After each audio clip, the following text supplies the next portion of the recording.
What's up, guys? Welcome to another episode of In Her Own Words. We are here with a very, very special guest, one of our favorite podcasters. We're here with Kerese Thompson of Diary of an Empath. Kerese, Thank you so much for coming and doing the show with us. We are kind of addicted to listening to your podcast and your topics, and we really wanted to invite you on to talk about this particular topic. But before we do, I just want to say thank you for coming on with us. Oh, thank you so much. I'm so excited to be here. Thanks for being a fan of the show. That's awesome. I love when I hear that. And I'm excited to see where the conversation goes. Yeah, thank you. Yeah. So, I think that we're going to probably jump into our first question and really just want to know, who are you? Like professionally and personally, how do you define yourself? Mm-hmm. That is a loaded question. How do I define myself? Asking it. I have so many hats that I wear. So, so first and foremost, I'm from Chicago. That's born and raised. And I had just growing up, and I think it's important to start there to kind of understand my journey and where I've been and kind of how I've gotten to where I'm at now in a short sense. But, grew up in Chicago, very, very turbulent childhood, a lot of trauma. And I was a really lost teenager, very turbulent teenager, a lot of experiment with drugs and alcohol and sex at a very, very young age. But where I grew up, that was just kind of like the norm of what kids and teenagers did. And I look at that now, and I have a 14-year-old myself, and I'm like, where were our parents? And a lot of that trickled into my young adulthood, into my relationships. And as I started navigating relationships, I was in so many narcissistic and abusive situations and situations where I was taken advantage of. And I just didn't see my life going where I wanted it to go. And to be honest with you, I don't even think I knew where I wanted my life to go. I just felt so lost and so disconnected. I felt like no one really understood me, and I didn't even really think too much about the future until one day I was dating a guy, was in love for the first time. And this guy that I dated, his name was, I'm not going to say his name. We'll call him C. Okay. His family was just quite amazing. And for the first time, I had people around me who were giving me structure to say, hey, like, you need to do something. Like, what are your future plans? We'll pay for a college class for you to go to. And I had never had that before. I never had kind of those parental figures or structures, giving me guidance. And so my boyfriend at the time decided to join the Marines. And when I went to his graduation, I started to think I can see myself doing this. And it just got me super excited. And I got motivated to do something else that was, just besides working at a Pizza Hut or besides working as a waitress. And I really just wanted to do something with purpose. And so I joined the Marines, and we ended up breaking up. And I met my husband that was there. We're no longer together now, but had my daughter and went through a really turbulent marriage. After I went through that marriage, which was just super narcissistic, super abusive, it got to the point where I had to start thinking about somebody else besides myself, which was my daughter. And that is where my life took this huge turn for me, because when you have someone else that you have to think of, that you have to take care of, that sparks a fire in you that, for me at least, I needed to do something that was going to make sure that we were taken care of, because I knew that if I failed, there was going to be no help for me. I didn't have any family. I'm not close with my mom. So if I don't be perfect at everything that I do, there's going to be no one to help me. So I ended up becoming this perfectionist. And so I finished school, got my master's. And mind you, I dropped out of high school. I had no high school education. So this was really a big leap of coming from a high school dropout, doing drugs, promiscuous, doing all of these things, to now I have a kid. I just got out of the military. I just got out of a really abusive marriage, to finishing college and going through these steps. And at that point, I thought I had my life figured out. I'm going to be a therapist. I want to work with veterans. I want to, this is my life. This is my career. And the funny thing is that when COVID happened, and I think this happened for quite a lot of people slowed down for the first time in their life. It forced people to really think about their purpose, their happiness, what's important to them, because now you don't have distractions all of a sudden. Everything shut down for everyone for the first time in our generation, in our history that we know of. Right. That's correct. It forced us to do it. And I think for me, it really made me start thinking about what really makes me happy and what's my purpose. And I started to feel stuck. And then all of a sudden I had this huge spiritual awakening that just like this light bulb went off. I started getting into spirituality. I started meditating. I started understanding energy and my spirit guides and like that spiritual component of my life. And so the more connected I got with that spiritual side, everything that didn't align with my vibration, with my purpose, with where I needed to be, started to kind of trickle off. And then I started getting into spiritual work. And then next thing you know, I started a podcast and it all kind of started aligning. So I would say, if I defined myself, see, again, it's a loaded question, right? But if I defined myself, I would say I'm a healer and I want to help people. But I also want to be a successful entrepreneur. I'm very connected with the entrepreneurial side as well. And I think that you can still monetize the things that you love to do. So I think that's kind of where I'm at. I don't know where the future is going to lead for me, but I'm 37. I feel like I have a long life to live. But at this point, I think I'm just trying to find my way. And there are still times when I feel stuck or when I really don't know where I'm going to go from here. But I think going through the things that I went through now, I'm just so blessed that I had my daughter, because it just really gave me that turn of getting me to where I need to be now. Yes. Oh my gosh, I love that so much. Thank you for sharing that. Yeah, it's like, I think that that story is so relatable in so many ways. And I know my wife will not to know where things are probably connecting with her, but I know for me, I think that makes a lot of sense. Like when sometimes children force you to realize how real life is, like how serious life gets when you know that someone's livelihood depends on you only, and especially when you've gone through trauma and you don't have direction, no one taught you the right way, and you're figuring it out on your own, with someone else, I think that's a really beautiful story to say that you came from a point where, you were healing from all this trauma from your childhood, from your past, from your marriage, and you were able to pull it all together and find a path. And even that got turned on its ear once COVID hit. I would agree that there was like a collective consciousness, I feel like, in COVID for our generation, where not only did people want to research or like find out who they really are, everyone went deeper, but also think that people were in search of other people's stories. And I think that's why this podcast, this YouTube, these kind of things took off, because now not only am I interested in who I am, it's sort of, well, what about you? We seem to all be on this level. Well, what's Kerese's story? What's Keshia's story? We began to connect in that way. We were talking earlier that the podcast game blew up. And then I think everybody started to really wanted to heal during these times. And the beautiful thing about it, though, if you think about it, the generation behind us, I think there's a lot of generational trauma, right? Especially with our parents and our parents' parents. You got war, you have, all of these things that were happening, especially in the 70s. And a lot of people in our generation have access to all of these resources now that our parents never had access to. And a lot of people are choosing to stop the cycle. A lot of people could have easily taken that trauma and, continued it with the next generation and did what they were taught to do, disciplined how they were taught to discipline. And a lot of us are getting to the point where we're like, that doesn't work. I don't want that to continue to my daughter, to my son, to the next generation. It stops with me. I have to heal myself. We have to heal this generational trauma. And I think that was kind of like the beautiful thing about COVID, is that forced us to really start researching and doing our inner work and healing those wounds that we didn't even know needed to be healed. And I think that happened more so now than it ever has before. Yes, totally agree. Yeah.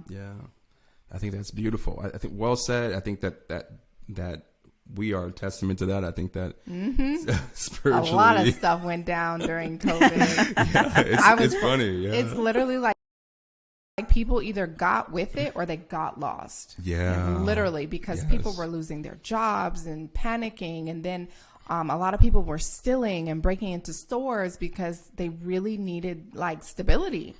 And then the what do you call it? The stimulus checks and all of that. It was just so crazy. It was a time of survival collectively, for sure. Right. And I think that a lot of people made that choice to, like you said, to choose, to go deeper in themselves. And I think that's kind of what led us to this path as well, same. And even the main thing that you spoke about, kind of the main thing about what we're talking about today is narcissism, is surviving narcissism.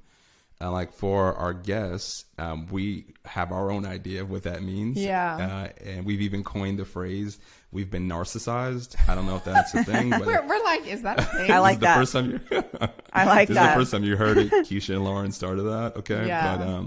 But, we wanted shirts that said, we've already been narcissized. Wow. Yeah. I love that. Yeah. That needs to be in the dictionary or in the DSM, which is what we use to diagnose.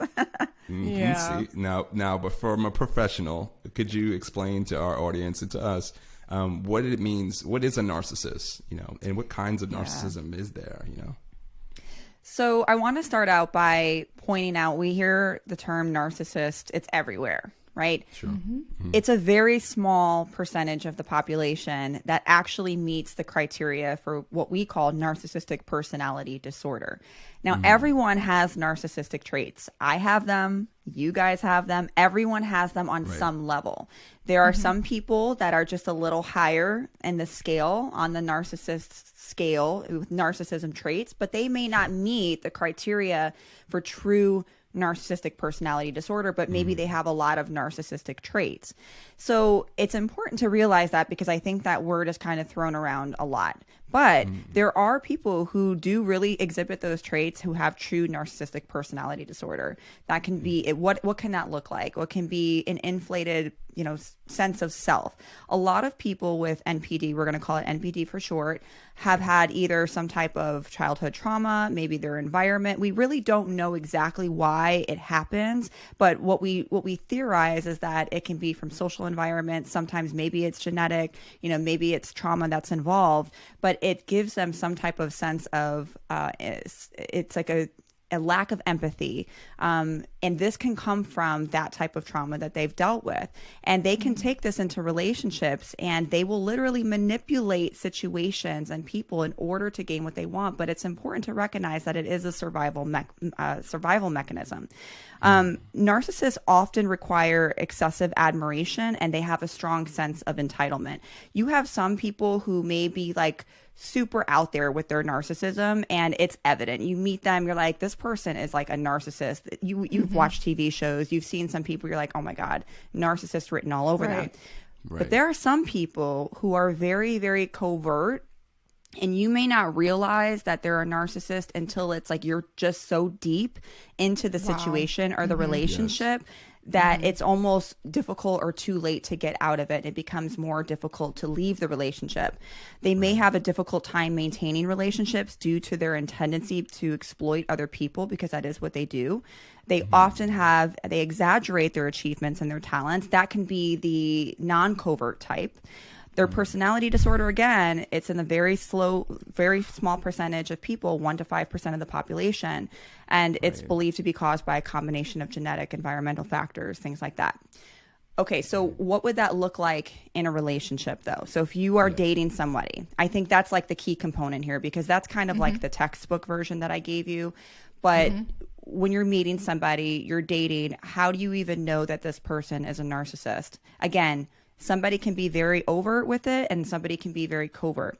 But there are some key things to look for that generally tend to be a common denominator when you're dealing with the narcissist type, even if they're high on the Richter scale and maybe not quite NPD. So we hear the term love bombing. You guys, I'm sure, have heard the term, right? It's all over the internet.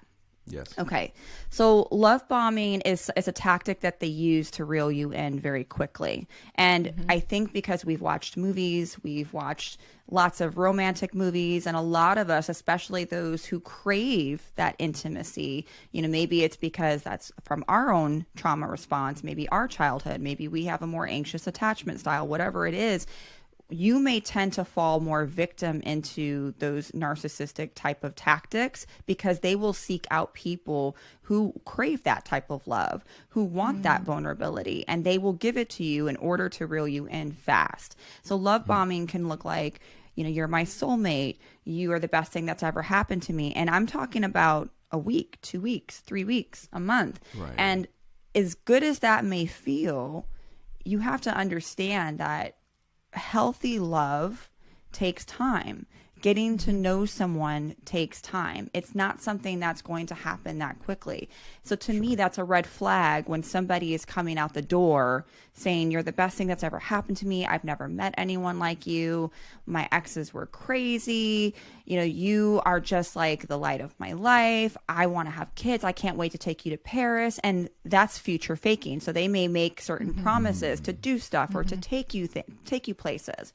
Then what you may start to notice is as you go through the relationship and they know that they've kind of got you hooked and you're in love, you got all of these neurotransmitters that are flowing, the dopamine, the oxytocin, the serotonin, you're feeling it. They know that.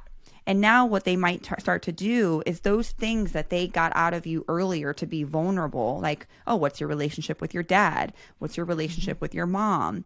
You know, what scares you the most? Those types of things, they will store that for later, and they will take that out when it's convenient for them to use it against you and to gaslight you to think that you're the one going crazy. Like, oh, you know, I saw a girl's phone number in your phone, or I saw a text message to a girl and you were making a kissy face. Like, what was that? Like, what are you talking about? That's my sister. See, that's why you got dad issues. You know, that's all your stuff from your dad. That's all your stuff that you went through. That's your trauma response, or you're just being insecure because of the stuff that you went through in your last relationship. I'm not that person. You need to stop. And that's a good example of gaslighting and how they will use stuff from the past and now use it to their benefit in order to gain the upper hand. And you will literally feel like you want to bang your head against literally there were times in my past where I thought for a second, is it me? Is it? Like, I started to question my own reality, and you will find yourself literally questioning your own reality, even though like your gut knows that you're right. Like, no, I know what I saw, but they're so good at the manipulative gaslighting that they will literally make you start to think and question your own sanity. Now, this loop will continue so often, right? It's the cycle of abuse. And then you'll maybe have a blow up, or you'll find something and they'll gaslight you, and then they'll start love bombing you again. So it's like they're giving you love, taking it away, giving you love, taking it away. And what that does to the brain, it mimics just like how you would be if you were on drugs. The same thing that happens to the brain when you are addicted to the drugs is the same thing that happens to the brain when you are in an abusive or narcissistic relationship. So when you're being love bombed and you're getting those floods of dopamine and serotonin and oxytocin and all of those neurotransmitters that are being flooded, same thing when you're on drugs, and now all of a sudden it's being taken away, you are craving those neurotransmitters to be flooded back. And when you're getting that, it's that loop cycle, and it can be very addictive. So when people say, why don't you just leave? I don't understand. Like why would you stay in an abusive or toxic situation? Why wouldn't you just leave? Well, I don't think anyone goes into a situation like, that's my dude, that's my guy from the get. They do this. If they acted abusive from the very beginning, of course you wouldn't stay with them. You would recognize it right away. But these tactics happen so, like, it's not sudden. It's little by little by little. And then by the time that you realize it, you're in so deep that it may be just too difficult to get out. And then we're not even talking about the financial exploitation. They may use finances as a way to manipulate you. I remember in my situation when I was married, he literally would take the money out of my account, out of our account, and he would take it and put it into his account. So I had nothing until everything finally settled down and we weren't fighting no more. And then he would put it back. So this was being used against me because I couldn't go. And where was I going to go? I had no money. I had a kid, so this was being used as a tactic. So they will also use finances as a tactic. And then you think about too, when you're in an abusive situation, a lot of times narcissists will want to keep you from friends, from family. They kind of want this control. You know, they want to be able to control the things that are happening to you and who's around you. Anyone who's a threat to them, they don't want you having a relationship with. So if you're in a relationship where you're in an abusive or toxic situation and you have no support, where are you going to go? So now you factor into all of these things. Finances can be an issue. Lack of social support. Maybe you have nowhere to go. And then you throw in the toxicity that can be addictive. Now, all of these are a recipe for disaster when you're in an abusive situation, which makes it so hard to get out of them. And these are just some of the things out of many to look for in a narcissist. But when you're first dating somebody, that love bombing, that gaslighting, that inflated sense of self, all of those things are like key components, whether they're overt or covert, that narcissists tend to have as a common denominator. And I also want to point out that it can show up differently when you're dealing with a narcissist partner, a narcissist parent, you know, and so although some things can be the same, it can look differently in different types of relationships. And, you know, they have a tendency to belittle and devalue others. So you may find too that there are situations or times when the narcissist will devalue you. They might call you names. They may devalue you in ways that are not calling you names. Like, for example, when I was, you know, in the military and I was married and I remember I was trying to leave and him saying something of, well, you know, what are you going to do? You never even finished high school. You're not going to get anywhere. So if you leave, where are you going to go? You can't, what are you going to do? Work at Pizza Hut? And it made me really start to think like, oh my God, like he's right. Like I have nowhere to go. So I just have to stay in the situation a little bit longer. And luckily for me, that was my cue of like, okay, I need to go and I need to get my degree. I have no choice. But for some, they don't have those resources. They may not have the ability to just get up and go do something like that. I was in the Marine Corps, so I had the opportunity to go to school and for it to be financially paid for. Not everyone has that. And those are the reasons why some people have a really difficult time getting out. But when you get out, that's a whole nother beast. But it's really hard. Man, I mean, that is so, I mean, there's like so many things chills. going on. When you went through it, it's like the validation too. That's one more thing I want to point out is when you're in a situation like that, you feel like you're the only one because they make you feel like you're crazy. They make you feel like you are the problem. And so when you're in the situation, you do think you're the problem and you don't think anybody else is going through what you're going through. And then there's that sense of guilt of like, I stayed and I know what I'm putting up with and I'm embarrassed. And so you don't tell anyone. Right. So before I forget, I had a question for you, and it was all the things that you said, I understand them, but while you're in that situation, I guess, how can I put this? Is the narcissist aware of what they're doing? I had the same question. Yeah. Or is it more like they're unconsciously being an asshole? Yes. Oh, they know. They know exactly I think there's a lot of like conflictual. You'll get conflicts of responses from different types of therapists. You'll have some therapists that will be like, oh, you know, they're victims too. They're victims of their trauma. Okay. Sure. Yeah, I can see that. But I also know what it's like to be in that situation. And they know exactly what they're doing. Wow. They use it as a form of manipulation. And so I don't care what anybody says. I have personally went through it. I've seen clients go through it. Sure. I have seen this happen firsthand. They know exactly what they are doing, and they are very tactical with what they're doing. Everything that they do is a way for them to manipulate and gain the upper hand. Whether it's for survival or whether that's their trauma response, that might be valid.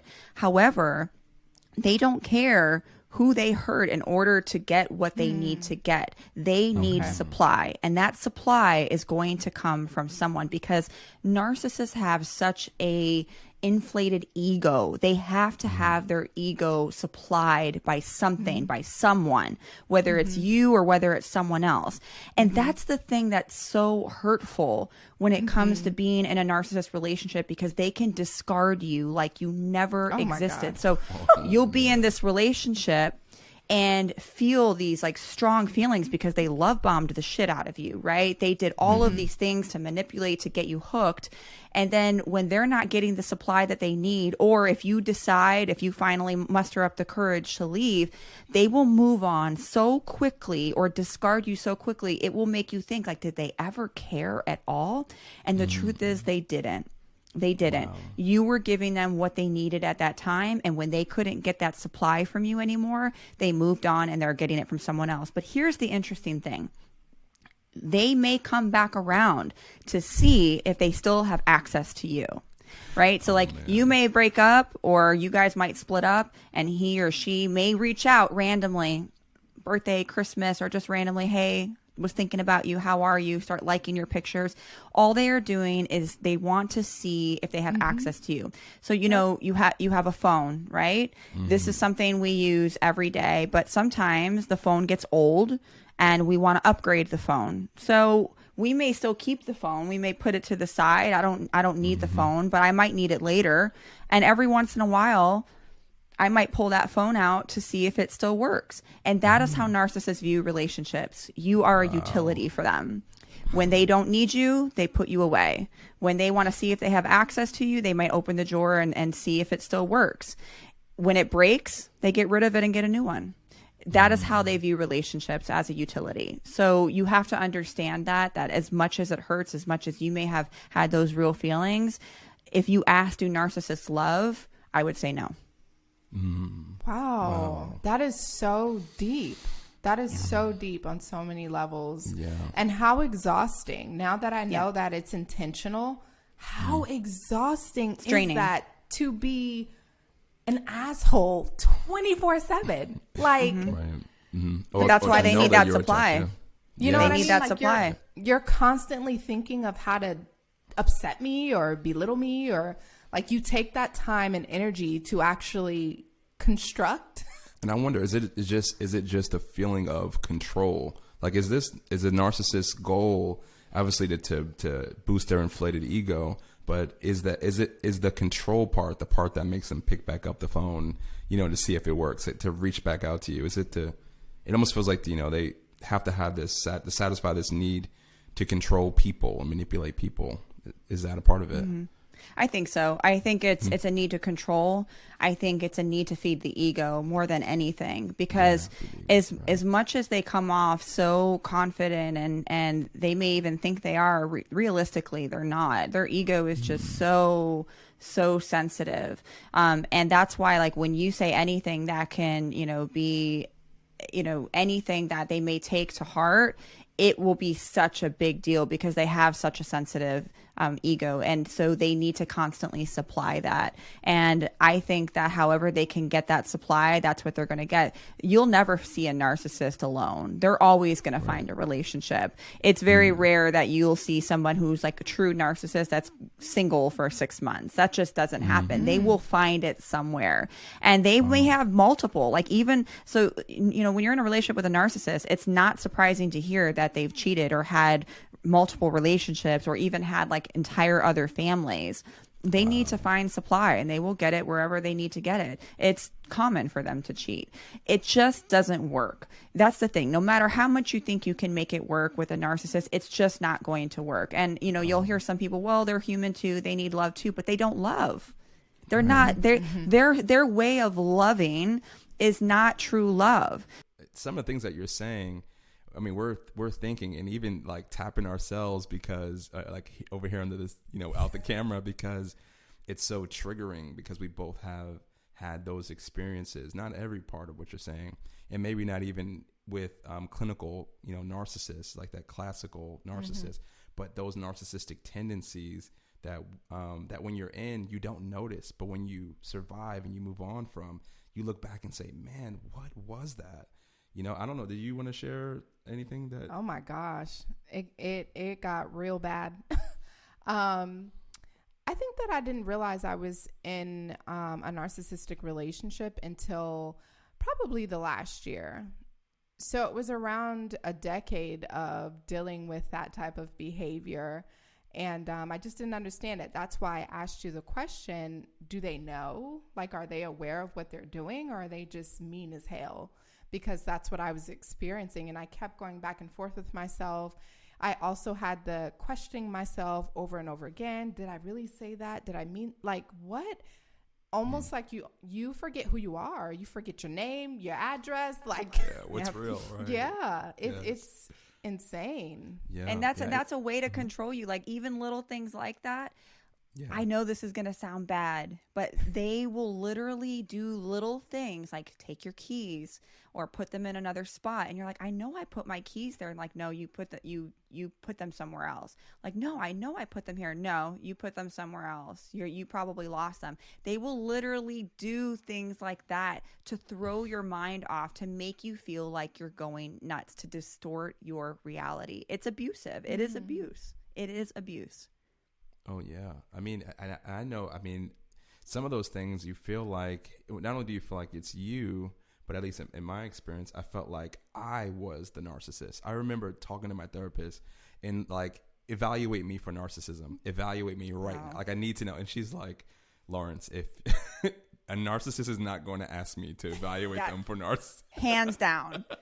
They will not come to therapy. The only way a narcissist is going to show up for therapy is if it's court mandated or there's something that happens where they have no choice. I'll give you a really, a good example. When at the end of my marriage, I was like, this is it. We have to go. Like, it's this or nothing. He went for maybe 3 and walked out because she saw right through it. She saw like, nope, you got some stuff going on, and he wasn't having it. Walked out, And so rarely will they actually go to therapy unless they're forced to. So anybody who's like, I think I'm a narcissist, give me therapy. Yeah, you're not. You're not. Right. And even my therapist explained, she's like, there isn't enough therapy in the world to like cure a true narcissist. It's just, unfortunate, and I think like her advice was like, when I was in that situation, to just like, there is no happy way out. There's no happy ending to this. So, I mean, like, just get out and let the chips fall where they may. And I think to that extent, I mean, like, when someone, and we like to call it surviving narcissism, because I feel like this breaks so many people, especially if you're an empath. I barely made it out. I think an empath paired with a narcissist is like a life, a death sentence. It can be. So, what ways do you think that people can heal from escaping narcissism? Like, what was your journey like? Because it's definitely a journey. And I know for some people, it's almost like, am I going crazy again? Or like, you know what I mean? Like, what was that like? Or what is it like on the healing journey? It's important to realize that it is a trauma. It is a very real trauma. When you go through a relationship with a narcissist, or if you had a parent who was a narcissist, it is a trauma in your life that you need to address and process and take steps towards healing.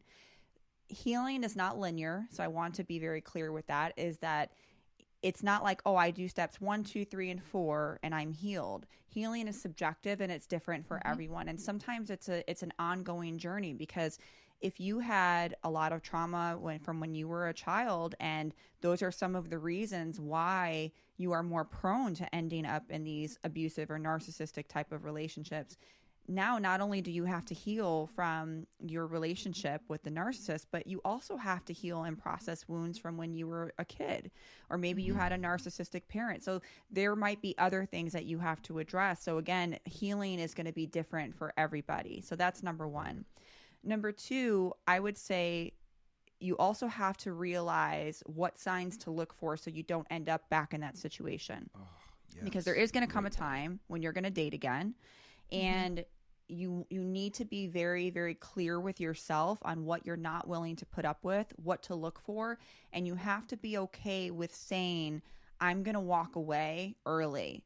Even if my gut tells me, that this person's great, if you see the signs, you have to be willing to walk away. So for example, if you're seeing the signs of someone love bombing you, or, withdrawing, or future faking, those key distinctions of a normal, slow, healthy relationship versus someone moving very fast, even if it feels good to move fast because you crave those things, you have to make sure that you are saying, I'm willing to walk away if these things happen.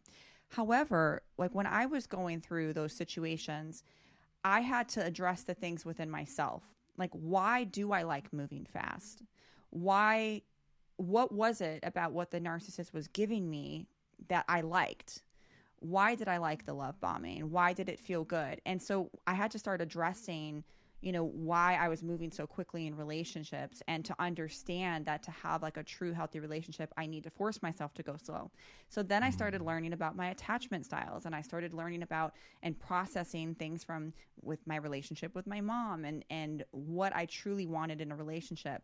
So in order to start your healing journey, you need to know what it is that you want in a relationship and know what you don't want. Because if you're not clear with yourself, how can you be clear with your partner, your potential partner? So the healing starts with you, because you have to make the choice. There's a lot of people who go through situations, traumas, and I say this humbly and I say this with love, but it's a choice. You have to choose to heal, because you can sit in your pity and you can sit in your trauma and you can repeat the same cycles over and over and over again, and then wonder, why am I not finding love? Well, because you're repeating the same cycles and you're not choosing to take the journey to heal yourself. And so healing doesn't feel good. It doesn't. You have to face and process things that you may not want to feel. A lot of people don't start their healing journey, or they don't process traumas because it doesn't feel good to process them. They avoid anything that makes them think or feel bad about anything related to the trauma. So therefore, they put it on the back burner. When you look at PTSD, the number one criteria is avoidance. No one wants to feel those things. Why would we want to relive those traumas and feel those pains that were associated with it? But you have to do that in order to move forward, and in order to not repeat those same relationships that you've maybe gone through in the past. So it starts with your choice to heal. When you've made a distinct choice that, like, I want to start my healing journey and I don't want to end up in these same type of relationships, nervous system regulation is really important. The nervous system it's our brain body connection, right? It is our fight or flight response. It tells us to fight or to flee. And that is our survival method. If we didn't have this type of survival mechanism within our body, we wouldn't be alive. So when we go through traumas, childhood traumas, relationship traumas, our nervous system is being activated. It is telling us, you need to either fight this person, this situation, or you need to run from this situation, because our nervous system is telling us that something is wrong and that we need to survive. Now, if you've gone through that, let's say you've gone through childhood trauma, or you're in a constantly stressful environment, abusive relationships, abusive parents, whatever that is, your environment is constantly stressful.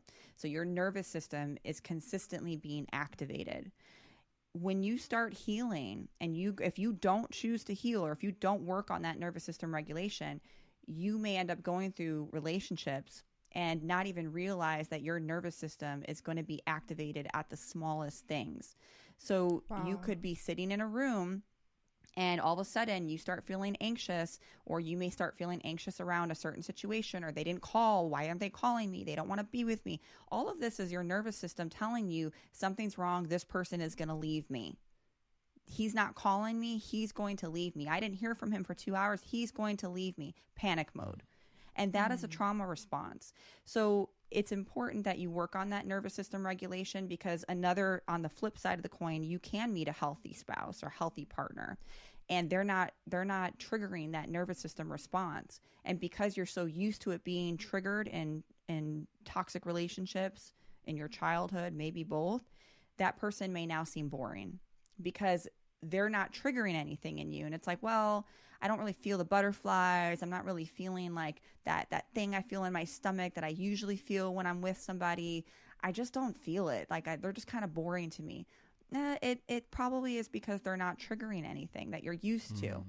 So when you start to recognize what the nervous system does, how it feels in your body, how you feel around certain people when you're in toxic situations, whether you feel drained, whether you feel a rush, when you start to get that mind-body connection, you can then start to connect it in future situations and regulate more to like, oh, maybe it's not that I'm not attracted to this person. Maybe it's my nervous system is not being activated because there's no fight or flight.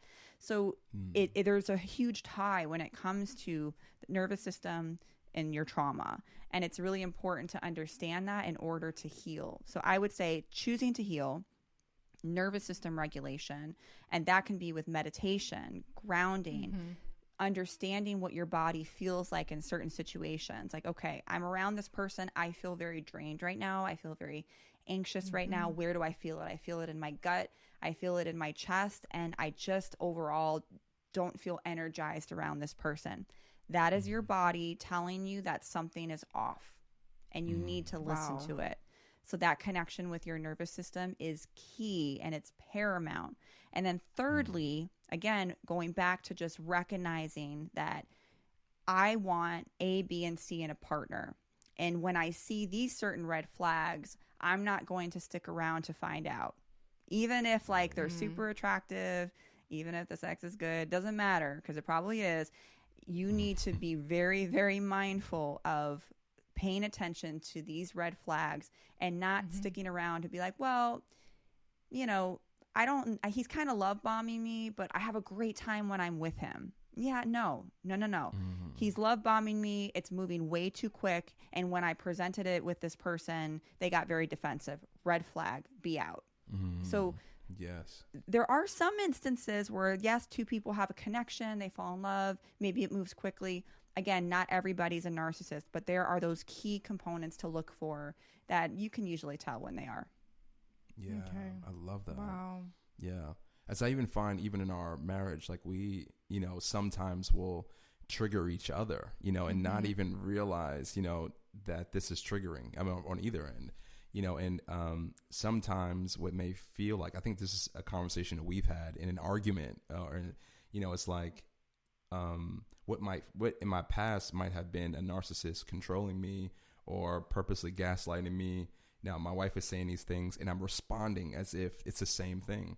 The main difference in this I had to realize was that was coming from a place of control. It was coming from a place of taking advantage, or, you know, and when my wife is saying these same exact words, different contexts, this is coming from a place of love. Like this is coming from these words, the same words are coming from a person who has my best interest at heart, you know? And I think that we sort of connected under those traumas. I think we shared a lot with each other very early in our relationship and found our common, I don't know, like our common ground on these things that we had survived.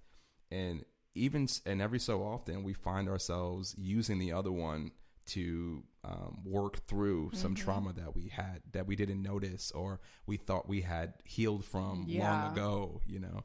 And so I feel like that, you know, in a long-term relationship, I think that has been a thing for us, was like, man, what a safe place to like heal. Like I can act out and say, you know, have this response and it's coming, and I'm saying it to someone who's like, okay, Lawrence, like chill, you know? And so, and I think that's because I know that the part that a question I would have, and I did have in a dating world, was like, well, you know, if someone is putting on these traits, how do I know if everyone is a narcissist? Is it me, or am I hypersensitive because I've been through these traumas? You know, am I looking for that in the next relationship? So any kind of, you know, resemblance, I'm running, you know? And so I guess, you know, where would you think is a fine line between, you know, not dealing with your trauma and someone actually is a narcissist? Get the hell out. So that's a great question. And that is something that I still deal with. I am very hypersensitive to, could this person be a narcissist? Can this person potentially take advantage? Can this person potentially be manipulative? And unfortunately, the answer could be maybe. This person can be. So again, I have to go back to my own values of, okay, what is this person showing me right now? This person is being really courteous and respectful of my time and is really great with communication. And so if I'm seeing traits that are conducive with what I'm looking for, because I wrote them down, I wrote down X, Y, and Z. This is what I'm looking for in a partner. And if this person is showing me the things that I am looking for in a partner, then that is my green light to continue to move forward.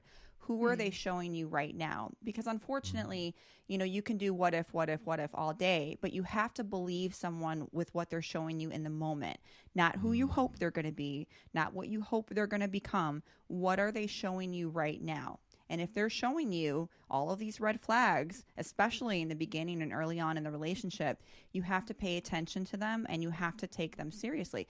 If someone tells you in a relationship or you're dating someone and they say, well, let's just go with the flow and see what happens. I just want to enjoy my time with you. That person's telling you that they don't want a serious relationship.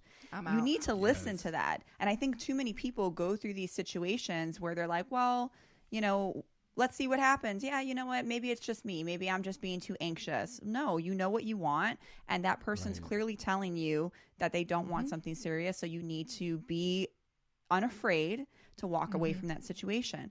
If you are dating someone and they're showing you all of these signs of the love bombing and you try to communicate with them and, you know, you're seeing all of these things that are like, I don't like the way that this person communicates when I have an issue. They're love bombing me. They're kind of gaslighting me when I bring up something that bothers me. That's your sign right there. So you just have to kind of take things as they are. But unfortunately, when you go through a trauma, it's something that's going to always be in the back of your mind. I would love to say that eventually it's going to get better. Eventually you won't think of these things, but it's your survival mechanism. It's your defense mechanism. It's your way of protecting your heart. And that's not necessarily a bad thing. I would say embrace it and take things how it is and show yourself exactly what you want, show your partner what you want, because we teach people how to treat us. And if they're not doing anything that is conducive for red flags, well, then you just have to take it day by day. But pay attention. That is something to embrace. The fact that you've been through a trauma, that you've been through a narcissistic relationship, and you know what to look for, and that's already in the back of your mind of, let me look for these traits. Don't go out of your way to find them, but if it's just being aware, like my spidey senses are open, my intuition is open, and if something is telling me that something is wrong, then I'm going to listen to it. That's a gift. That's a strength now that you have. It's not a bad thing. But if someone's not a narcissist, you're not going to think that they are. Trust me. When somebody is a true narcissist, you're going to recognize it and you're going to see it and you'll know what to look for. Trust me. I can sniff them out like flies on shit now. I know, like, I recognize it so quickly, and I know when somebody's showing these types of traits, and I run, you know, and I'm also very spiritual, as you guys know, like, I pay attention to how I feel. Typically when I'm around somebody who is even high on the narcissistic traits, I feel very drained around them. I recognize the patterns. I recognize how I feel in my chest. How does it show up in my body? What is my nervous system telling me? And if it's telling me that something's wrong or I feel low energy around this person, I just won't continue. Yeah, I love that. You just listen to your intuition. You listen to yourself. And do you find that the love bombing, I don't want to get like sexist, but do you think that it comes more from men, more from women, or both when it comes to dating? I think it can happen in both. I'm not exactly sure if the statistics show one over the other. This is what's hard about it. Again, most narcissists don't go to therapy. So that percentage of what I was talking about earlier, how only like 2 to 5% of the population are narcissists, it could be higher because we just don't know. Because most of the time when they're coming to therapy and they're being officially diagnosed, it's because they're being forced to come to therapy. Most don't. So a lot of times when people say, oh, it's a very low percentage of the population, it could be much higher. We just don't know. It could be more, it could be just as many women as men. From what it sounds like through hearing the stories of clients and people that you hear on the internet, it feels like there's more men than women, but there certainly are women who are narcissists without a doubt. There are a lot of narcissist parents, and we hear a lot of stories with narcissist moms. I've 100% dealt with that, and that shows up very distinctly. So I think that it can happen in both. It may just present itself a little differently, but there are some very key components that are going to be the same, but it may show up differently depending on male or female, parent dynamic, romantic dynamic, etc. Okay. Now, before we wrap up, I do want to ask you, like, you mentioned that you are spiritual, and I do want to talk a little bit about, because our channel talks about spirituality as well. What was that journey like? And I mean, and how does that play out, and let's say in your day-to-day life, or play out in your business? Like, are you intuitively led for the things that you do, your podcast, how has that played out in your life? Yeah. It's such a big component of my life now. Before my spiritual awakening, pre-COVID, I was very open to what could be, the universe, the fact that there are probably aliens out there. I was very open to that. I've always been a person who's had an open mind, but I never knew spirit guides. I never understood energy. I always had a very strong intuitive side, though, and that I did know, more so than like the average person. And I remember my best friend told me at one point, she's like, if you told me not to get on a plane, I would not step on a plane. She's like, that's how intuitive you are. Like, do you not see that? Every time that you feel like there's something off, especially with men, I always knew. And I'll give you an example. I was dating a guy, and I just kept feeling like there's something with the ex-girlfriend. And my best friend's like, what do you mean? I'm like, I don't know. I just get this, like, I just keep getting this, like, feeling that there's something with the ex-girlfriend. She's like, well, what did he say? I'm like, he didn't say anything. It's weird. And within 2 days, I got a weird Instagram message from like a bot account or a fake account that said, this guy that you're dating, he's got a girlfriend who lives in California, and that was the ex-girlfriend that he told me was his ex, and it was actually somebody he was currently dating. And so it'd be things like that would happen that I would just kind of like inertly know, but for some reason very strong with people I was dating. It's like I was divinely protected. So once I had my spiritual awakening, there was something, I can't explain it. I just had this, again, a very strong feeling to buy some tarot cards. I've never picked up cards in my entire life, never used them. I had gotten one reading my whole life, and something told me to just get them. And I started immediately reading for other people. Never did it with myself, never dabbled in it. I just started going on Facebook Lives, and I'd go into groups, and I would just kind of read. And I just kept waiting for someone to be like, you suck. And it just didn't happen. And so I didn't trust myself, though, enough. I didn't trust what I was seeing in the validation I was getting yet. But after doing it so long, you can't deny it. And I don't take that credit. That's something beyond me. I'm just the tool. My cards are just the tool. I'm just the messenger. And so doing it over and over again, it made me view the world completely different, because for the first time, I'm like, this is real. There is something. I got more validation from doing my readings than I did any church, any Bible. And that's not to negate anyone's religion, because I believe in God. I believe in higher source. And it changed my life. It made me see things from a higher perspective. It made me realize that we're all on different journeys, and that I don't always have to take things so personal. When someone hurts me, when someone does something, it hurts, and I acknowledge that it hurts, but I try not to hang on to that, because I know that has something to do with them and their journey in this life and the lessons they have to learn, and nothing to do with me. However, my responsibility with that is to take whatever lesson I can learn from that and take that as I move forward. And that's where that shift happened in my life. When I started seeing things from that type of perspective, it made me realize I can acknowledge these emotions that come with being human, but I can also get to the point where I don't take those emotions and take it throughout my entire life and hurt and be sad and be angry.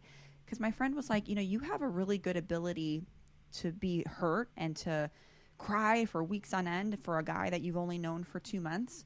But then she's like, it's like you magically just bounce back and you give another person just another chance because you just have a big heart. And I said, because I feel hard. I feel emotions with my entire being, but I also don't want to hold on to them. If it's not for me, I release it. And I welcome anything else that comes into my alignment that is meant for me. So that spiritual component in my life, and I'm still learning. This is not like you don't hit self-actualization and that's it. It's an ongoing journey. And right when you think you've hit it, you got it, something gets thrown at you that you're like, I guess I don't. I have more learning to do. Right. I thought I was aligned with where I was supposed to be in life, and then I got thrown with something else.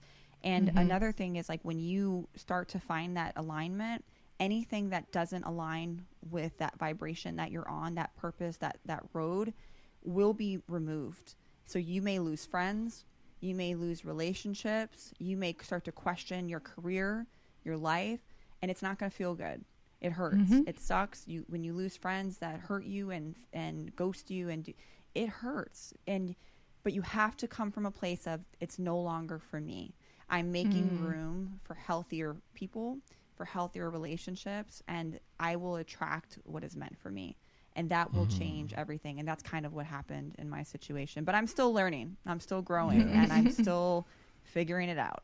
Yes. Yeah. I love that. Yeah. I can agree. Even with me, I feel like going through having a spiritual awakening, and I feel like I've been on this journey my whole life. And then when I met my wife, I was opened up to the door of things, all things metaphysics and stones and, and readings. That. And You have a brother? Yeah. Oh, I do. His wife might not like me saying that. No, thought I'd try. Yeah, no. But she opened me up to these things because I had always had a strong love and fascination with God. But this was like finding out a new way to experience God. And once I had my spiritual awakening, it almost like made the world go flat. If I'm going to be, abstract, it's like I started to realize that. That we are all the same person, like we are all the same earth, and your feelings are mine. And for me to, like you said, to pick up that and carry it on me, other people's issues or the way they come at me or attack me, or, it really says more about them than it does to me. And for me to attach that to my being is a waste of time, because they have their lesson to learn. And like you said, I'll pick up what resonates for me, and I'm going to put down what doesn't.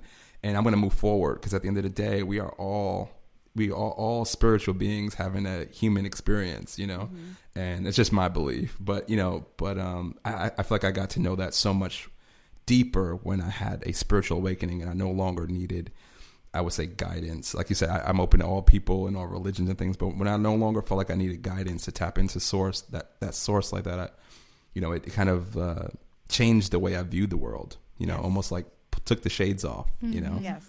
Yes. So, and there's so much more to view that we just don't understand. And like, and that's okay. But when you start to tap into that, you really do start to see things differently, and you just become more open to whatever is meant to be, or, different belief systems. Like for me, if I know someone's got a very strict religious view, like I respect that. But I think we're starting to get out of this. I don't know if dichotomy is the right word to use, but we're starting to get out of this, like, this old school belief system that, if you do this, it's witchcraft and it's bad. Well, that's really 16th century thinking, when people thought a specific type of way. I look at tarot, I look at what I do is a tool, meditation's a tool, just like prayer is a tool. Prayer is a form of communication. Tarot is a form of communication, to just tap into that higher being, God, source, Allah, whatever you want to call it.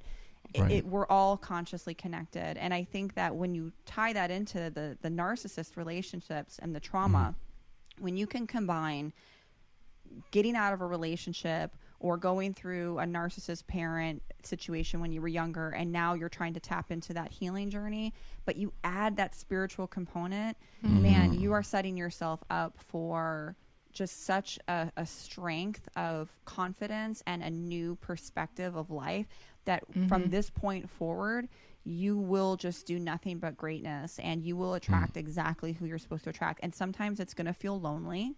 Sometimes you are going to feel like, will I ever find that person? Yeah. And unfortunately, when you get solid with what you don't want and you know what you do need, you're not going to attract as many people. You may not date as much. I've been single forever, but I know that's because I'm saving myself from heartache. And the right person will come along. And that's my biggest advice to anyone listening who has been through a situation like that. Don't give up, but focus on being the best version of yourself that you can be, not for anyone else, for you. And then if it happens and when it happens, you will know. Yes. Absolutely. 100%. Yeah, I love that. I mean, I know that I want to be respectful of your time, and I'm thankful for all those who are listening and getting so much value out of this. We might have to have a part 2, 3, 4, 5, and 6. You can literally do so many episodes on this. I know, because I'd love to dive deeper in the spiritual part, because I'm behaving over here. But yeah, right. But she is all things. Yeah. I mean, I can feel it right now. She's just bubbling over with the Listen, spiritual. I got all my cards over here. I have them ready. Like literally, I got decks on decks on decks. I will add that I too agree with you when you said tarot changed your life, because it changed mine too. It really gives you a different perspective and insight on what's really out there as far as God, source, universe, and so it's just a mindset, man. If you guys allow your mindset to be open and shifted, it can change your life, spirituality speaking. But you're right. A lot of people do see it as witchcraft and evil and things of that sort versus me. I'm like, okay, when we doing the cards? Because Listen, and that's another thing. If you're spiritual, every guy that I meet, and this is the truth, and it doesn't matter who he is, if I'm going on a date with you, I've pulled cards on you. Period. Oh, she's Period. admitted to that for me. Period. I mean, I want to know what my guides have to say about you. Me too. I want to know what I'm getting into. My guides have literally told me to tell him stuff that I had on reserve. Yeah, oh, man. I'm like, yeah, he doesn't need to know that right now. And they were like, today. And let me say this to all the fellas out there. If she's pulling a card on you, just tell the truth. No. Trust me, that's the woman you want, because she's going to pull a card for you when you're together. You understand? That's right. She's going to save you from a lot of things that you didn't know existed. So let me tell you, I've been even more protected. I'm the big protector, but she's the spiritual protector. Okay. So that is real. So true. It's man, I'm telling you, like when I love doing readings on people who've never had one. And then they're like, holy shit. Like, I don't know what to think right now. And I'm like, I just changed your life. Like your view now is going to be, it's like, oh, wow. Like, I don't even understand how did you even know that? Like, oh, did you have like court or legal? Like, I have court next week. How did you know? The cards, it's the card. It's your guides. It's not me. Yeah. It just makes you realize, I'm like, wow.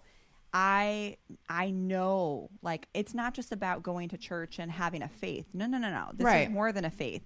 This is real. I know that they're here. I know that there is an energy source around me, and I see it and I get evidence behind, because, I'm a clinician, so I love evidence. I get evidence every single day when I do my readings. And when you do that so much, even the statistics, you can't deny it. I love it. Yes. I love that too. That's my wife in a nutshell. I love it. But Kerese, yes, we are so thankful you're on. I mean, this has been, even more than we expected. But absolutely, absolute pleasure, and we always enjoy hearing you, and it's even more of a pleasure to speak to you. So, and I promise I'm not love bombing you, okay? I appreciate it. Thank you so much. You're welcome. And we do want to ask, what's next for you in your business? Like, how can people find you? How can we support you? What do you have going on? Thank you. Yeah. So for anyone who wants to check out the podcast, it's Diary of an Empath. I'm sure they'll link it below.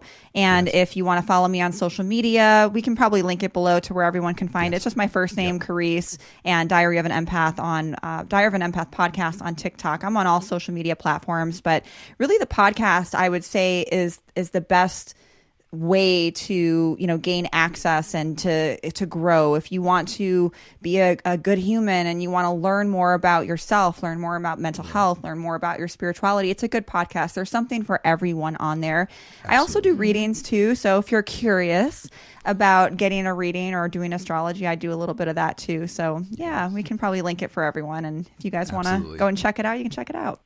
Yes, guys. So if you're interested. And she's amazing, by the way. Yes. So we'll link it below if you guys want to do it. We know where to find us at YouTube or Instagram, the All Love Network. Again, we thank you all who are watching, and we call our audience the lovers. So thank you, lovers, for watching this one. I hope that you've enjoyed as much as we have. And if you please help us beg Kerese for part 2, part 3, part 4. Okay. All right. But thank you so much for watching. Yeah. Again. Thanks, guys, for tuning in. All right. Peace. Thank you.